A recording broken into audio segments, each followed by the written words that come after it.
এই ফ্যাসিবাদ আমলে যারা শহীদ হয়েছে আর যাদের আত্মত্যাগের কারণে আজকে আমরা এই নতুন বাংলাদেশ পেয়েছি, এই হারুন ভাই তার মধ্যে অন্যতম। আপনারা নিশ্চয় জানেন 2017 সালে তার বড় মেয়ের বিয়েতেও আমরা এসেছিলাম, আমরুল আমান ভাই সহ তার নির্দেশে তার বড় মেয়ের বিয়েতে আমরা এসেছিলাম। আর তার প্রেক্ষিতে উনি এই হারুন ভাইয়ের পরিবারের সম্বন্ধে উনি সবকিছু জানতেন এবং বিএনপির চেয়ারম্যান বর্তমান প্রধানমন্ত্রী তারেক রহমান উনি একটা মানবিক নেতা, এবং ওনার নির্দেশে আমরা আবারও এই হারুন ভাইয়ের পরিবারের জন্য এই ঘর নির্মাণের কাজে এসেছি। আর এখানে উপস্থিত আছে আপনাদের স্থানীয় নেতৃবৃন্দ এবং জেলা বিএনপি নেতৃবৃন্দ, বিশেষ করে জেলা বিএনপি সভাপতি বাহার ভাই এবং সাধারণ সম্পাদক আমাদের আলাল ভাই সহ যেসব নেতৃবৃন্দ আছে সবাইকে ধন্যবাদ জানাচ্ছি এবং সাংবাদিকবৃন্দ আপনাদের ধন্যবাদ জানাচ্ছি।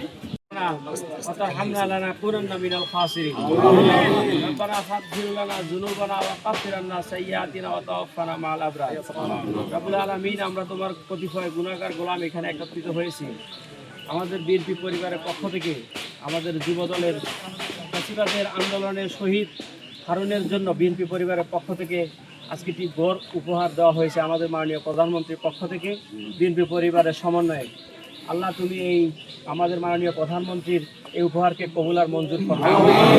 আল্লাহ, হারুন সহ সারা বাংলাদেশের টেকনাফ থেকে তেঁতুলিয়ার উৎস থেকে পাতুরিয়া পর্যন্ত যত ভাই শহীদ হয়েছে 24-এর আন্দোলনে যারা শহীদ হয়েছে সকলকে তুমি শহীদি মর্যাদা দান করো। আজকের আয়োজনকে তুমি ভুল ত্রুটি মাফ করে কবুল করো।